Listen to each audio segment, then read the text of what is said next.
Welcome to Case Closed, a video series that explores real TMLT medical malpractice cases. My name is John King, and I'm a Senior Litigation Supervisor at TMLT. The following case illustrates how action or inaction taken by the physician led to allegations of professional liability. In this video, risk management techniques will also be discussed that may have either prevented the outcome or increased the physician's defense. At 8:30 a.m., a patient's wife called her husband's family physician and requested an appointment. Her husband was experiencing chest pains that began the previous evening. She reported that her husband refused to go to the emergency department or ED. Office staff instructed her to take her husband directly to the ED, but the patient refused and insisted on seeing his physician.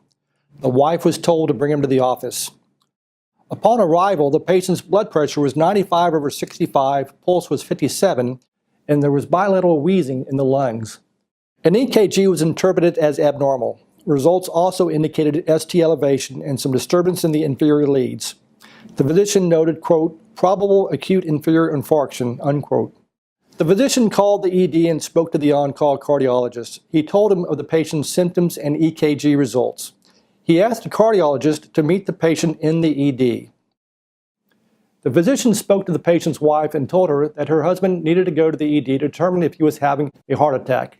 The physician handed him a copy of the EKG printout and gave them an option.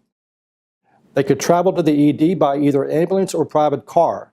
They declined the ambulance and chose to travel by private car, believing it would be faster. On the way to the hospital, the patient experienced a cardiac arrest and died.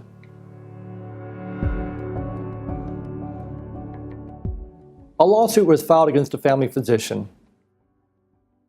Allegations included failure to call EMS to take the patient to the hospital and failure to take measures to prevent the cardiac arrest. The plaintiffs alleged that the patient might have survived if he had been transported by ambulance to the hospital. TMLT consultants who reviewed the case did not support the physician's decision to allow the patient to go by car to the hospital. The physician should have insisted on EMS transportation, which would have been safer for the patient. Consultants were also concerned with the phone call documentation. Notes documenting the wife's initial call appeared to have been added to the patient's record after the patient's death. The physician encounter notes and instructions to the patient also appeared to have been added later. The patient's noncompliance also affected the outcome of this case. His refusal to travel by ambulance contributed to the outcome. The case was settled on behalf of the family physician.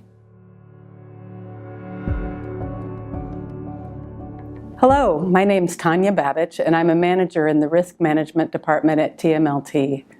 Based on the patient's symptoms and cardiac risk factors, he should have been firmly directed to go to the ED by ambulance. The wife's phone call and the physician's instructions were recorded as late entries, but not labeled as such. Therefore, the entries were perceived as alterations to the record.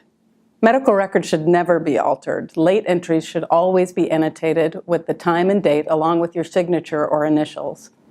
It's recommended that practices develop and follow well-defined telephone triage protocols. Actions documented by physicians and staff demonstrate the protocols are being followed. Although the patient was appropriately referred to the emergency department, he refused to go. A conversation with the physician at the time of the phone call might have convinced the patient.